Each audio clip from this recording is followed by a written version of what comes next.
So I want to thank you for joining our Secure Justice podcast series. Today, we're going to discuss a legislative proposal here in California introduced by Senator Scott Wiener that would allow candidates without law enforcement experience to seek the office of county sheriff. If enacted, Senator Wiener's SB 271 would return California to its original status from inception as a state until 1988, when the Sheriff's Association convinced the state legislature and Governor Duke Majan to enact a bill that, for the first time, a requirement of candidates to seek the office of county sheriff, they must already possess a certain amount of law enforcement experience. And this move was seen as a response to former prisoner rights attorney Michael Hennessy, who shook up the establishment by winning the election in San Francisco. Mr. Hennessy went on to get reelected 7 times and was the longest tenured sheriff in California history. He was able to implement groundbreaking educational and anti-recidivism programs, substance abuse and anti-violence counseling, work alternative programs, which we consider commonplace throughout most of our jails today, but at the time were very revolutionary. In 2014, only 19 of California's 58 counties had a contested election. Going back to 2002, only one election cycle had a statewide average of at least 2 candidates for the office of sheriff, and that was in 2006. Among sitting sheriffs in 2020, only 4 sheriffs are female, 3 are Latinx, 2 are Japanese American. There are no Black sheriffs in California, so the remainder are all white males. This obviously stands out in our demographics here in California because we're considered a majority minority state, where one or more minority groups make up a majority of our population. In California, sheriff departments cover a wide range of duties, including that of coroner. In most places, they operate our jails, provide security at courthouses, serving writs and conducting civil evictions, and they police unincorporated areas. In smaller, less populated areas, they might be the only law enforcement presence. Here with me today to discuss SB 271 and the state of all things sheriff are retired Judge LaDoris Cordell and Jessica Pishko. Judge Cordell is a graduate of Stanford Law School. She was the first lawyer to open a law practice in East Palo Alto, a low-income community of color. Her 1988 election to the Superior Court of Santa Clara County made her the first African-American woman to hold such a position. She later successfully ran for city council in Palo Alto and later was the independent police auditor for the city of San Jose for 5 years. She chaired a Blue Ribbon Commission in Santa Clara County that we're going to be discussing today, and also served on a similar Blue Ribbon panel investigating the San Francisco Police Department. Jessica Pishko is a writer, lawyer, and consultant who focuses on sheriff accountability and jail decarceration. She is currently advising nonprofit organizations on sheriff accountability campaigns. She has a JD from Harvard Law School and an MFA from Columbia University. Her work has been featured in The Nation, The Appeal, Al Jazeera America, Esquire, The Atlantic, and many, many other publications. And I've definitely been living off her research over the last few months. She's made things a lot easier for me as I advocate for SB 271. So welcome to you both. Definitely want to thank you for giving us some of your valuable time. Jessica, let's start off with you. You have the sort of bigger picture as you research this all across the nation. Kind of give us a lay of the land for our audience that might not understand that there are differences, elected sheriffs, appointed sheriffs, different criteria to hold the office. Is there a consensus approach? Do you believe any methods have been superior to others? If you could just kind of give us a background on what your research has shown across the country. Sure. So, I think the first thing to note is that just as policing and all law enforcement is very fragmented, that sheriffs are also extremely localized and fragmented. So there's over 3,000 sheriffs in America. The vast majority are elected. So just to, the lay of the land is generally that sheriffs, because sheriffs come from a slightly different background than urban police, they have historically been seen as kind of democratically elected officials that hold a responsibility directly to the people of that county in lieu of urban police forces. Now, a lot of this simply comes from the fact that counties were created by the state, and for a very long time, there were no cities, or there were very few cities, and cities are not necessary, right? So you have to have a county, you have to have county government, you do not have to have a city. And so as a result, we have this sort of split in how county law enforcement operated and city law enforcement operated. And again, because sheriffs were created with counties, they had very few requirements because largely at the time that they were established. So in California, it was the state when the state constitution was written, so 1848, they largely copied most of the Western constitutions. So what happened as most of the Western states entered the United States was that they copied usually Ohio's constitution. They used the same method to set up counties, and that included a sheriff in every county who was elected just like all other county officials are elected. And similarly, just like all other county officials, there were no requirements to be sheriff. Generally, sheriffs had to be of voting age and sort of allowed to vote, which usually excluded people who might have felony convictions, although not always. Usually excludes people who are not residents. So that's generally the biggest issue, is that the sheriff has to be a resident of the county in which they are being elected. The vast majority remain elected. There are a handful of places with appointed sheriffs. So Connecticut is an example of a state that got rid of elected sheriffs entirely. Of course, Connecticut and California are very different states. They opted to get rid of their sheriffs. They had a huge scandal involving sheriff transportation. They amended their constitution and eliminated the office. So they have a state agency that operates something like a state patrol. So a little bit like a state police and state-run jails. So they just don't have the sheriff.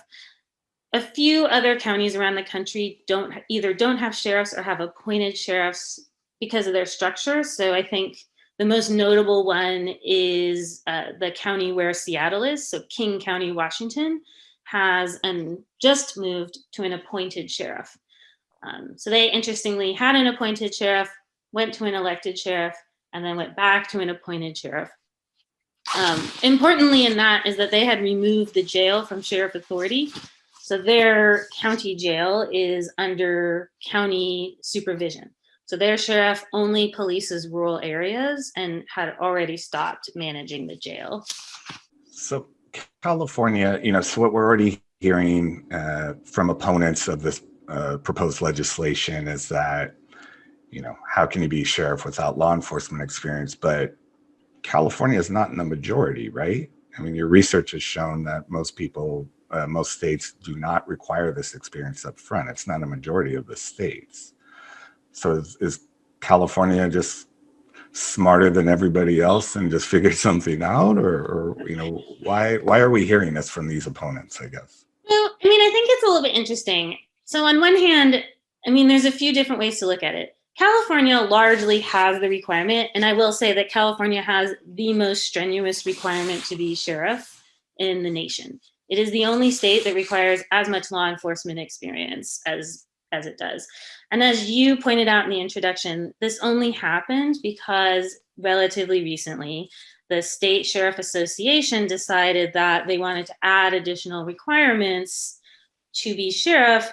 And this is largely read as in response to the election of one particular sheriff. And so if that seems unusual, like why would they change requirements because of one particular sheriff? I would sort of point out that historically, it's actually not unusual. So many other states when someone is elected who does not match the rest of the sheriffs in that state, there is an immediate instinct to change it. So, as an example, in North Carolina, when they recently, in 2018, elected sheriffs who did not want to cooperate with ICE, the State Sheriff Association immediately moved to change the law to require sheriffs to cooperate with ICE, which in the kind of world of sheriffs is relatively unheard of, because normally you would not require sheriffs to do anything. And so, I do think that this is a move that people make when they see something that doesn't quite match what they historically see sheriffs as. And, sheriffs among positions are uniquely situated in that they have remained stubbornly non-diverse. So 95% of sheriffs are white men. They have remained uncontested largely. So about 60% of sheriff elections nationwide are uncontested. They also generally run a more politically conservative than their constituents, which I think is very important to think about in California, that studies by political scientists have shown that even when the constituents of a particular county, when the demographics change, or when people are clearly indicating that, let's say they want reform criminal justice policies, which has generally been true in California for the past many years, that sheriffs actually remain more conservative thinking on those policies. So, and one reason for that is because they often do run uncontested and it's hard to find candidates. I think the other way to think about who should be sheriff is that, the sheriff, him or herself, is not actually doing the policing. So I often compare the sheriff to something like being the manager of a gigantic organization that both maintains health, right? So if they run the jail, they're largely taking care of people's health and welfare. They are managing, in some cases, like in Los Angeles, many, many people. They are accounting for many, many dollars of taxpayer money. And they are also coordinating a lot of different efforts like search and rescue, like coroner services, like school resource officers or park patrols. So while the picture of the sheriff is sort of, I think, a person who is a law, sort of the lawman picture, the sheriff today really is a high scale manager of a lot of people who are in great need. The most important thing sheriffs do is manage the jail, which in many cases, there's a large number of people. They're extremely expensive. And they are extremely dangerous, right? So it's very important to think about who can properly manage that. I would say also as an aside, in terms of policing research generally, there is not a lot of research to support particular qualifications. So for example, people had considered, should police officers have 4-year college degrees? There actually isn't evidence to suggest that that does make for better policing. It tends to be the department's attitude towards it, sort of how the department runs, rather than maybe sort of limiting the specific qualifications of the individual. Yeah, that's a good point. I've seen some research, even extended to like, or even residency requirements, like your police should live in the city where they police. And if the culture doesn't change, it really doesn't seem to matter. It's the institutional culture that needs to change. Judge Cordell, to now go sort of hyper local. You were appointed to this Blue Ribbon Task Force in Santa Clara County. What was sort of the triggering event that led to that? And you've just heard both of us speak on sort of these oversight issues. And I know because you had some, very published frustration with the process that happened there. So can you describe for our audience why this task force was created? What findings did you reach?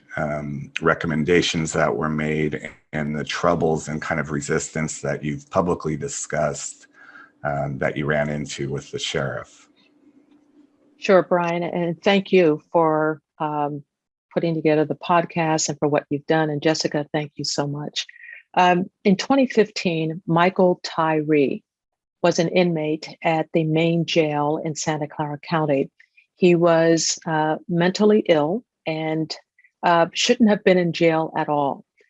A judge had ordered that he be placed in a psychiatric unit, but there were no beds available. So the judge said, okay, Michael, you're going to have to stay in the jail, hopefully for just a couple of days till a bed is freed up, and then you're out. During the time that he was in the jail, he was murdered. And he was murdered by 3 correctional officers, all under the overall management employ of the sheriff. These 3 correctional officers beat Michael Tyree to death. And as a result, they were subsequently charged with murder. They went to trial, they were convicted, and they are now serving lengthy sentences in prison. So as a result of the murder of Michael Tyree, the community was in an outrage because obviously of what happened to him. And as a result, this incident took on a real political tint in that the Board of Supervisors, which oversees and is the governmental body running the county of Santa Clara, decided to establish a commission to look into the jails, to evaluate the operations of the jails. So as everybody probably knows, it's usually the typical response. You have a terrible event, you have a tragedy, and so the political machine gears up and we need a commission. It happens at all levels of government, federal, state. So here we go. This is a commission. It was called a Blue Ribbon Commission. I was asked to be on the commission and to be the chair of this commission. I agreed to do it because I believed, one, the jails needed to be looked into, and I knew very little about the jails, as do most people. Most people have no idea really how the jails function. So this commission was put together by the politicians, people on the Board of Supervisors. And so it was comprised of it was a large group of people, about, I don't know if it was 20 people or so. And half of them were people from the community, from various parts of the county. And then half of them had connections to the county. So the sheriff was on the commission, which I thought was ridiculous. There was a member of the Board of Supervisors on the commission. I thought that was ridiculous. These are people who are really, have the final say about the jails. And I don't believe that they should have been on, along with some other people, again, under the employ of the sheriff. So be that as may, we got the commission together. And we met frequently we met on a Saturday, because I wanted to make sure that people from the community could attend the meetings so that we wouldn't interfere with the workday or have people come when it was really late in the evening, those kinds of things. So this was an eye-opening experience for me for 2 reasons. One is because I learned a whole lot about jails. I had no idea what was really going on in our jails. And it was an eye-opener for me because, quite frankly, it was the worst experience I ever had doing public service. So I volunteered to do all kinds of things in the community. And this turned out to be the most difficult and really the worst experience. And I'll tell you why in just a moment. So what we were tasked with doing was to look at the jails, look at everything. And I ended up actually hiring some people to come in to do some of the legwork. So I hired a young attorney and said, your job is to go in and look at the complaint system in the jails. In other words, if inmates have concerns about things affecting them, they can bring complaints. So if they have a complaint that they haven't been classified correctly, or they have a complaint about how generally they're treated, they can file a complaint. So the job of this lawyer was to look at the complaint system, find out how it works, if it's working, and what needs to be done about it. We also brought in another attorney, and we did something that is unprecedented, we think, in the entire country. We had this attorney and his team of lawyers actually go into the jails and talk to the inmates and do survey. So to literally get a statistical significant number of inmates interviewed to find out their perspective about what was going on in the jails. It's never been done before. And of course, it was an eye-opener. I mean, they felt that it was okay. They talked to these lawyers, and we learned quite a bit. The whole public learned, because all of our meetings, by the way, were open to the public. So we looked into things like the complaint system. We looked into the commissary. So most jails have a commissary, it's a store.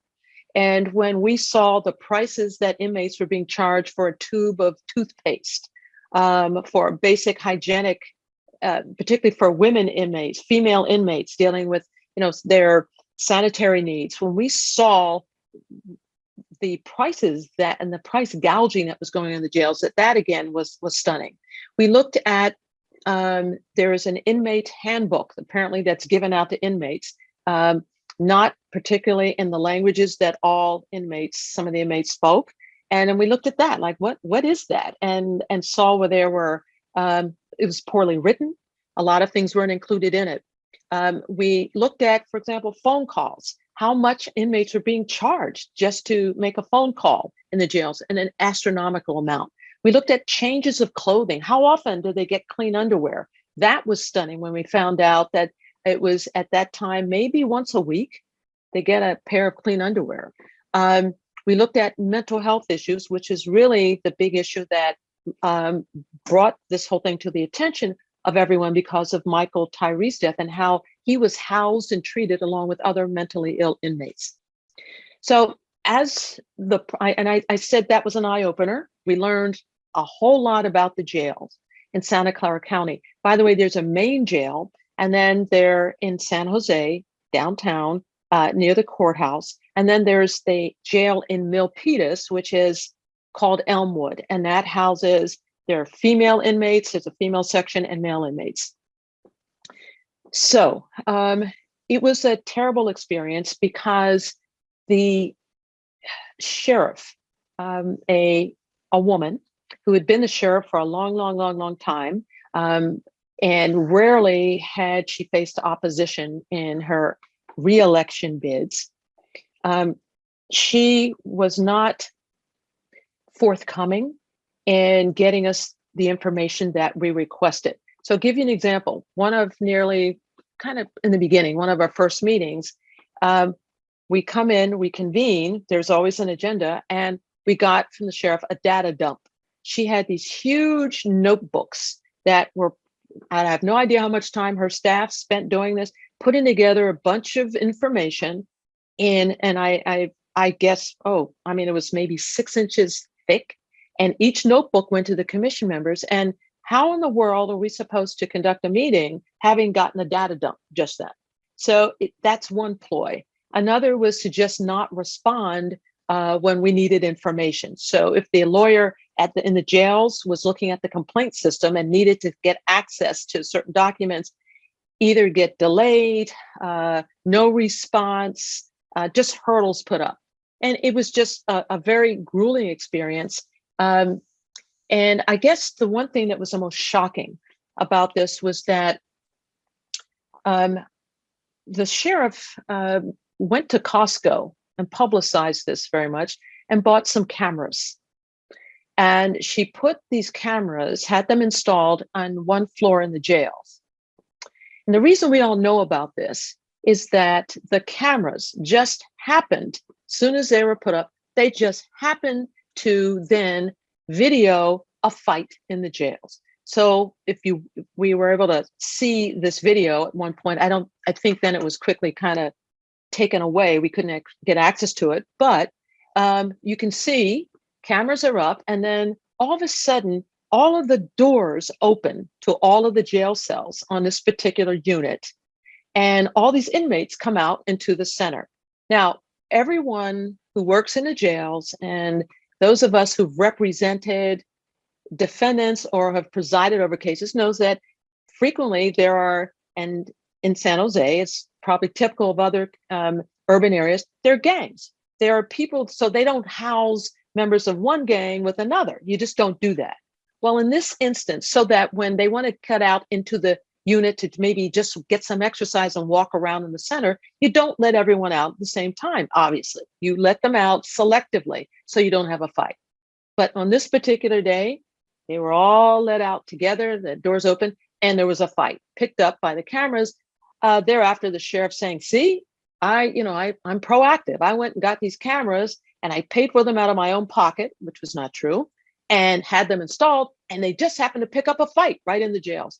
I found that absolutely appalling, just appalling, because it appeared to me that this was staged in order to kind of, make the sheriff look good when this commission was evaluating what was going on.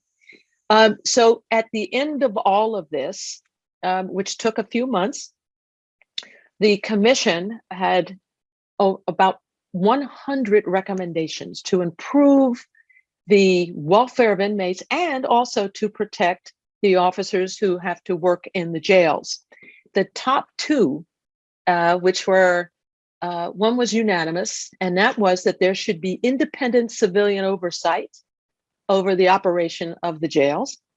And the second one, which was nearly unanimous, is that there should be new leadership to oversee the running of the jails.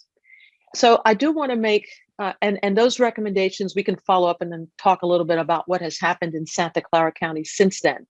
But I want people to understand that at least in Santa Clara County, the sheriff has two roles. So there's a sheriff's department where you have sheriff's deputies who patrol, and the sheriffs patrol in unincorporated areas in the county.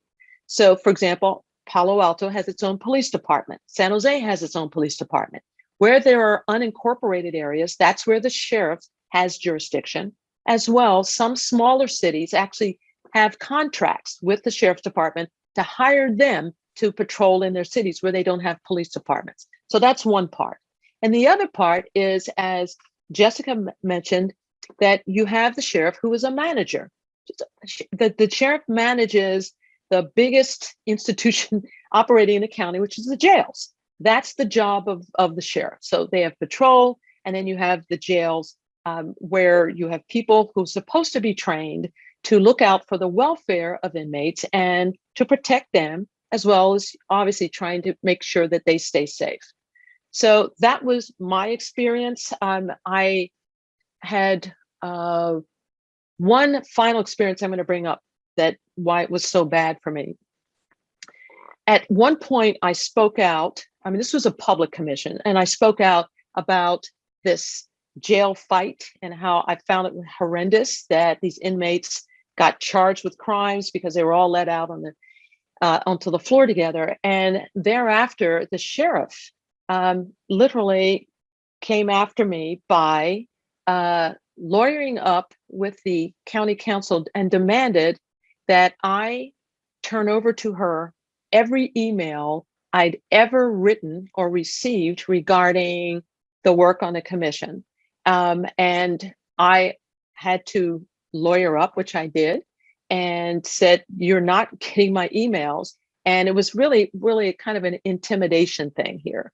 The sheriff just before that as well had asked to meet with me privately.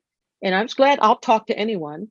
And during that time, the meeting basically was, she said to me, I don't want that commission to recommend new leadership for the jails. They can't do that. And I'm thinking, seriously? You are saying to me as chair of the commission? And so, of course, my response was, I can't tell the commission what to do. We will do what we need to do. So that's just, giving you a sense of what it was like dealing with someone who had been reelected and did not want to lose power over anything, and including the jails. So that was my experience. And, we can talk in a bit about what's going on there now, what good this Blue Ribbon Commission did, if any. Those are definitely some power move, chilling effect type of action she was taking. A couple of things you said, brought to mind statutes in California that some of our audience might not know about, which I think have helped kind of cause or really cement this problem that we have. My least favorite statute in history, so far anyway, Government Code 25303. I'm just going to paraphrase it right now, but basically the first part of the statute is the Board of Supervisors shall supervise the official conduct of all county officers. And then right after that says the Board of Supervisors shall not obstruct the investigative function of the sheriff, nor shall it obstruct the investigative and prosecutorial function of the district attorney. And this has popped up a lot in my my wheelhouse, which is kind of surveillance technology oversight. We have had a lot of success at the local level where you can, set policy for your police department. And in California, where sheriffs are both state agents and county agents, and there's not a lot of case law around 25303, it's always been this political posturing game that we have to deal with because, and I can certainly tell you, I've heavily lobbied all the local Bay Area Board of Supervisors, and they're terrified to take on the sheriff. But the Attorney General doesn't ever really investigate the sheriff either and hold them accountable. So it is almost like they're autonomous. And the second piece of legislation, which took a couple years to come out, and I'm curious to hear from both of you on this. Assemblymember McCarty took him a couple tries, but AB 1185 created the authority to have these sort of civilian oversight commissions. Not a lot of teeth to them. And so I'm curious, Judge Cordell, if you've looked at 1185, do you think it would improve from what we had before? There's an inspector general, some subpoena power, but I don't see it extending much beyond that. And then Jessica, if you could weigh in, is anyone else across the country trying this kind of civilian oversight route, and has there been any success with that? Well, let me just go back to what this commission ended up doing, which was making all of these recommendations, because we found that the jails in Santa Clara County were horribly mismanaged. So in the aftermath of this, indeed, Santa Clara County decided, you know what, we're going to have some sort of a civilian independent monitor over the jails. And the county, it took a few years to make that happen. Michael Tyree has been dead now for 6 years. And we're talking just within the last year that this monitor was appointed. And what the monitor's job was to do is to oversee, look at the jails and be able to get in and make recommendations and see what's going on. And right away, the monitor faced resistance from the sheriff. The monitor made repeated requests for certain documents, certain information, and the sheriff resisted. So the monitor, the last I heard, said, well, okay, we're going to have to go to court to try to get information still. So your point about sheriffs being these entities unto themselves, these autonomous, these people who they just have their turf, they are elected. They don't have to do what the Board of Supervisors tells them to do. They are, because they are elected officials. So they do kind of have this fiefdom, where it's their place and they really don't want oversight. So just to look at, we made recommendations. We saw everything right on the ground about what was going on in the jail. So what has happened now?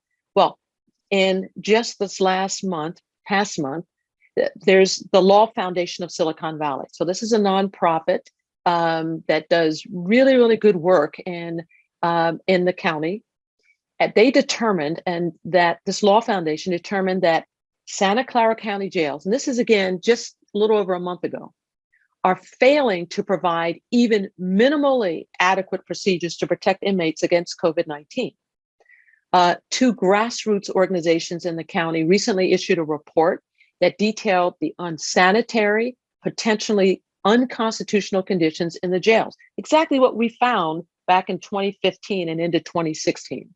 And a local newspaper detailed how one inmate who experienced COVID symptoms was forced into a hellhole infirmary, that's what they call it, with 9 others who were sick and had to bathe with a sock and a shared bucket. So this is where we are, again, just in Santa Clara County, after an inmate's murder, after a blue ribbon commission, after an appointment of an independent monitor. This is where we are. So I, along with a lot of others, are very frustrated about what has not happened. There has been very little progress, which has really firmed up my belief that, so much for law enforcement experience from being a sheriff, because that has nothing to do with the kinds of issues and problems that have come up, which is why I think SB 271 is absolutely critical. This is an important piece of legislation that I hope the voters will support and really spread the word to others that this really needs to change. Jessica, what are other states doing? Are oversight commissions viable? Do they have any authority in other places? And maybe a subpart to that is in jurisdictions where there are appointed sheriffs instead, maybe there's not these legal hurdles to controlling the sheriff and you can implement policy better. Are there any favorable jurisdictions to look at? Any success cases that we can hold up as a model? Sure. Actually, when you were talking about those 2 provisions, I chuckled a little. So that the provision that says that you cannot interfere with the investigations of a sheriff is a old and confusing provision and exists in most states. It, just to give it some historical background, what it came from, really, it was actually most used during the Prohibition era, where if you had someone on the county board, who was like illegally making moonshine, the intent was that you couldn't tell the sheriff not to investigate the person making moonshine. So like that provision is was never intended to suggest that sheriffs have no oversight or ought not to work with other officials. I think, one of the things that's interesting about sheriffs around, and this is true around the country, is that for a long time, sheriffs have evaded accountability in large part by saying so. So, one of the interesting things about sheriffs is they will say, I am the law. I think the Los Angeles sheriff said this recently. In Louisiana, they say they are the highest law officers in the land. In some places, they say we are higher than the federal government law. So there's an idea that they are the highest law in the land, and there's a sort of mythology that goes with it. But the truth is that that's not a legally tenable position. There's really no law that says they are above the law. There's no law that says they are more important than county supervisors. In California, as you point out, in particular, counties are allowed to enact boards. The Attorney General does have authority over sheriffs, although they have been historically reluctant to use it. So if the Attorney General wanted, they could implement, let's say, they have implemented some investigations, they could implement some rules, guidelines, but they have been reluctant to do so. I think one of the reasons behind this reluctance has been that, sheriffs altogether form a really powerful block in the legislature, as we talked before about the state association, that in many places, every county doesn't always feel represented at the state or federal level, but every county gets a sheriff. And so for many people in the county, the sheriff feels like the person that they understand or are close to. So just to kind of then talk about like accountability and data, the truth is we have very little data on sheriffs because of the fact that they have been able to operate independently. They're not most places do not have any requirements for oversight. We do know a few things though. So one thing we know in California for sure is that when given the option to make sheriffs accountable, counties that held elections for whether to have an oversight board, in general, 2-1 people wanted oversight. It is without question that when asked if people want their sheriffs to have oversight, they seem to overwhelmingly want it. This is true in California, and it's been true in other places. So for example, in Seattle, when they voted whether to make their sheriff appointed, about over 2/3 of the voters wanted their sheriff appointed to have more accountability. This has been consistent with voters. So the idea that people don't want their sheriffs accountable seems to, be belied by the data. And kind of as the judge pointed out, and another important issue with sheriffs is how they work with other parts of the county commission, right? So, counties have a lot of responsibilities. They have education, they have roads, they have medical, they have so much responsibility. Elected sheriffs tend to ask for more money. They want more and more. When sheriffs are appointed, they tend to ask for less with the idea that they need to work with everybody else. So if your job is, I need to work with everybody and we need to split the pot somewhat equally, they are less likely to demand more. When sheriffs are elected, they tend to need to keep promises. Often the people supporting them most strongly are their deputies, which kind of gets into the problem of like uncontested elections. And so sometimes they may promise their deputies things like new uniforms or new trucks, various other things. And to keep that promise, they must keep asking for more money rather than thinking about like what's the county's greatest need. And certainly now, we see lots of need. Counties have many needs and people have lots of needs. So, I think that it's good to think about electing sheriffs who will work with everybody. Judge, opponents of 271 are claiming that without law enforcement experience, a candidate won't be able to be a successful sheriff. And so when you look, you've been elected to multiple offices, and just from a common sense perspective, does that type of argument stand up when you understand how broad the duties are?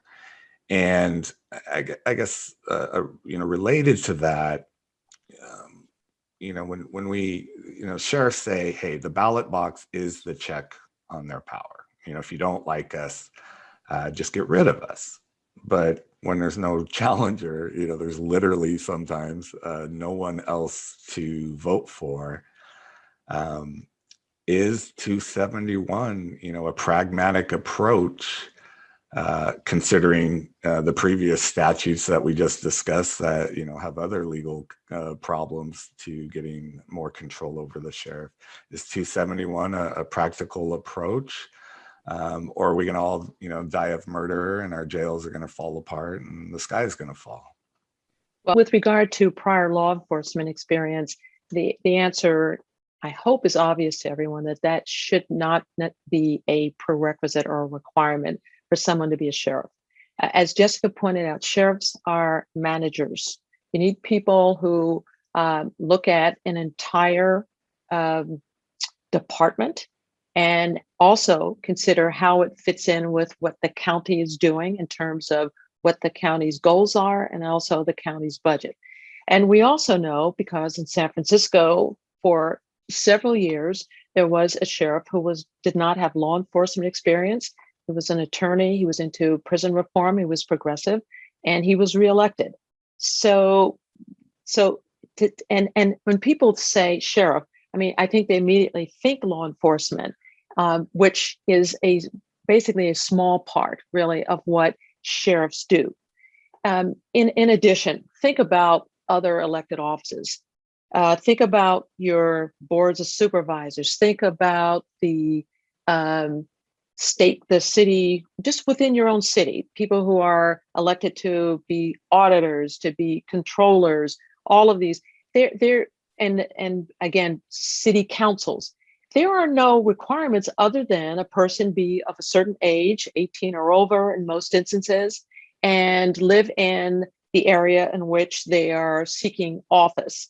And there's no requirement other than that because we trust the electorate to look at those who want the positions and to then say, these are the people that we are going to vote for. So to call out and say, well, sheriff has to be law enforcement makes no sense. And it makes no sense, particularly when you given that just the example I gave in Santa Clara County.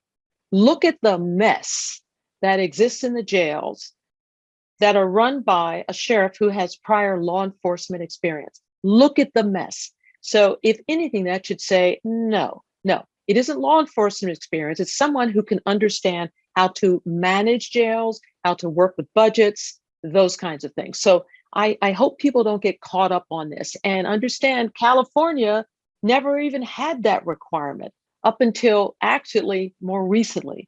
So, and we know that change came because after Hennessy, the progressive sheriff in San Francisco, was so successful, those in the sheriff's world became very concerned. You know, we need to push back. We need to make sure that somebody like that never gets in again. So that was a reaction to something that was positive, and we need to really push back on that. You asked another question about, the ballot box. So, what's the big problem? When you have a bad sheriff, he or she will come up for election every 4 years, and then people can find somebody else. Well, that's only if people step up to run.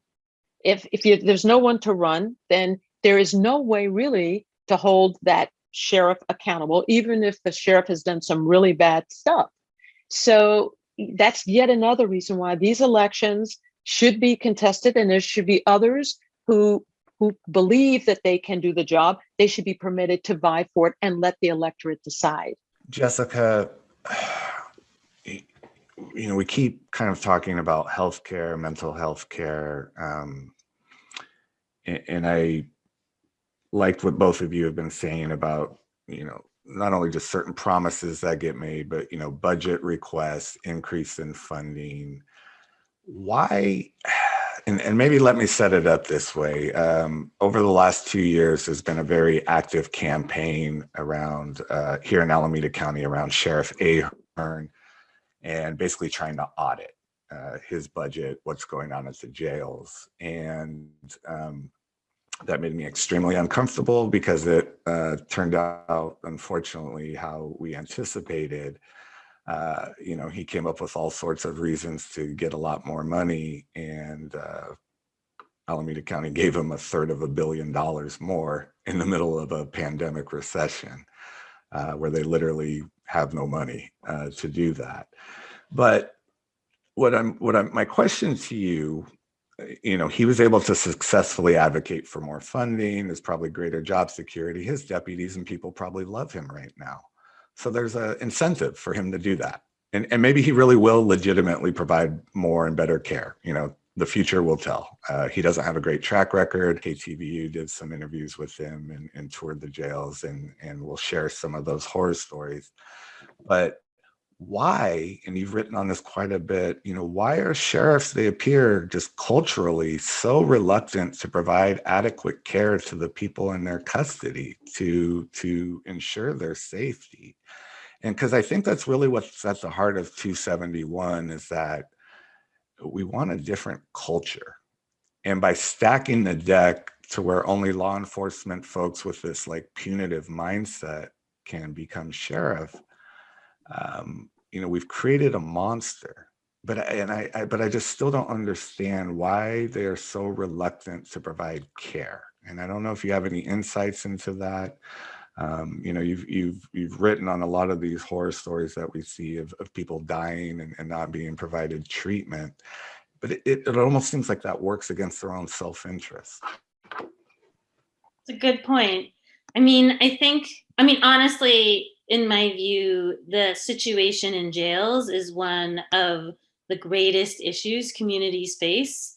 And it's also been one of the most grossly ignored. We know that jails are extremely dangerous. About 1,000 people die in jails every year. I will add that in general, the coroner, who in some places is also the sheriff, is the individual who decides what that cause of death is. So we also know that there have been instances in which coroners have altered the cause of death to evade accountability. So for example, and I think people are more familiar with this, suggesting that someone had underlying conditions or other health problems, or, they possibly OD'd, when in reality, there may have been other incidents like tasing or choking or something else. So, we certainly know that this happens. We don't know how much. I think it's also worth pointing out that, sheriffs employ a lot of people. They employ 1 in 4 law enforcement officers generally. They also, they have a disproportionate rate of people they kill. So about 30% of all killings are by sheriffs and their deputies. So it's, worth asking for a moment, well, why, we hear a lot more about urban police. We hear a lot less about sheriff's deputies and their rate of violence. We hear even less about what happens inside of jails. I mean, I think the biggest problem with that, quite frankly, is that many people inside of jails aren't voting. And so when we talk about, voting and accountability, well, the people inside the jail are often, to sort of piggyback on what the judge said, all the conditions inside the jail are up to the sheriff, down to, how many pairs of underwear people get. That's the sheriff can decide. The sheriff can also decide if people in the jail who are eligible to vote, and many of them are, if they have not yet been convicted, are they going to vote? How will they vote? Do they get an absentee ballot? Will they open a voting station inside of the jail? What information can they get? Do they get a voter's guide? So all those decisions are all up to the sheriff. And I think that it can often feel to people like, well, they're in jail and, we shouldn't worry about people's discomfort, right? Or something like that. Like people have an idea that jail ought not to be uncomfortable.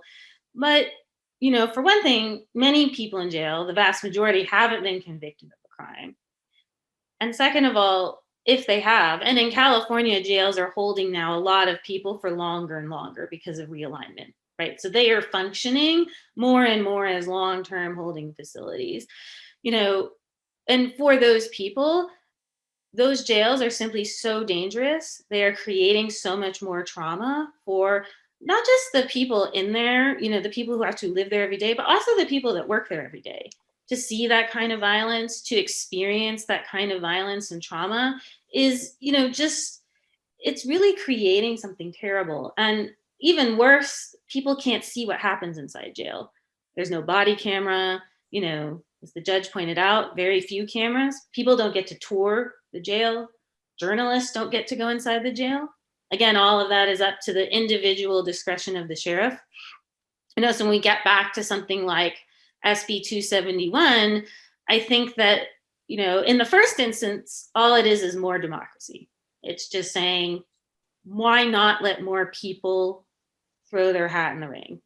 If the county's primary concern is jail and how people are treated, then maybe we ought to think about it. And there are many sheriffs who are not law enforcement, not particularly advocating for any of them in particular, but so for example, the sheriff of the Cook County Jail in Chicago is not a law enforcement officer. And he manages one of the biggest jails in the country, not law enforcement. I think that we also have to consider how hard it is to find people to run. And there's a pretty specific reason for that, which is that sheriffs also get to hire and fire generally as they like. If you work in the sheriff's department and don't like it and you want to run, you might not have a job. And that's very hard. Running for an office is difficult. There are people who must work while they run for office. And, I knew someone who worked as a waitress while she ran for office. It's not, so to think about, do we want someone who's always beholden to either the prior sheriff or anointed by the prior sheriff? Do we want someone different? I think it's really important to say that we're just giving choices. It's not saying people can't vote for law enforcement. They can if they want to. It's just saying, well, can people have other options? Because we know that it's hard to find people to run. And as the judge also pointed out, there's no qualifications, I think, for most other elected positions, even president. So there's no specific requirement, right? I mean, I think that when, people don't often think a lot about or enough about voting for sheriff and who their sheriff is. And they do tend to have an image of who that person ought to be. And, there was just a news story. There's a county in New York where the sheriff has long been a white man. A Black woman wanted to run for sheriff, and she went to the head of the Democratic Council. I will add that this is contested about what he said. And he said to the woman, well, you don't look like a sheriff, and our people aren't going to vote for you because you don't look like a sheriff. And what he meant by that was that people tend to think that sheriffs are elected by sort of a particular type of person. Only a certain kind of person cares about their sheriff, right? But that's not true. A lot of people care about who's sheriff. If you ask any family member whose loved one has died in a jail, I bet they care a lot about their sheriff and what they're doing. And maybe those are the people who ought to have a choice in who's running. They ought to have an option for who they're voting for so that they can vote for someone who they think represents their interests and their community better. Ryan, let me just jump in on one thing that I want to add to what Jennifer said. By the way, I just love listening to her. She's got so much information. I just keep learning so much. The jails in America have really become the places that are the caretakers of mentally ill people. And of so many mentally ill are, housed in our jails. And that's a huge, huge issue where we need sheriffs who are aware of this and are taking steps to figure out how best to handle that. That's why, Michael Tyree is no longer with us. He did not receive the care and attention he needed. And just a couple of facts, again, just dealing on the whole issue of the mentally ill. From 2000 to 2009, in Santa Clara County, 12 inmates committed suicide, in addition to 200 failed suicide attempts. And if we look statewide, the last data I was able to get was for 2014. 38, this is statewide now, 38 inmates committed suicide while in custody at our county jails in 1 year. And that accounted for nearly 25% of the jail deaths. So there is an urgency for SB 271 to be passed. We absolutely need individuals who are aware of this issue, care about this issue, and capable of making decisions that will allow our jails to be caretakers of the inmates who are there. As Jessica pointed out, the majority of whom have not been convicted of any crimes and are presumed to be innocent and are awaiting trial. And I want to piggyback on how Jessica ended. Having a state mandate has really taken away local choice. Maybe a more conservative rural county might want to keep or impose at the local level a requirement for law enforcement experience, but a place like San Francisco, didn't value that as much and had other priorities. And by taking that element away, especially in a state so large and diverse as California, I think a lot of people outside of California think we're homogenous, and we are definitely not. It's stunning to me when I come from my little Oakland bubble and go up to Sacramento and just see how, conservative a lot of people are in this state. But none of us at the local level have a choice as long as the current statute stays in place to modify that criteria. Judge Cordell, you've been on the TV a lot over the last couple of weeks because of, all the terrible police news that we've been seeing. We recently just saw the video of the Alameda Police Department confronting a non-threatening man in a park. You know, he was possibly suffering from a mental health issue, maybe might have been intoxicated, but I've watched the video. He was clearly not threatening. And the police escalated the situation, physical restraints, and threw him on the ground and put a knee on him. And, ultimately he's dead. And what I'm wondering is, and this kind of gets back to the lack of care questions. It's almost like, like we're not even seeing each other as humans. We're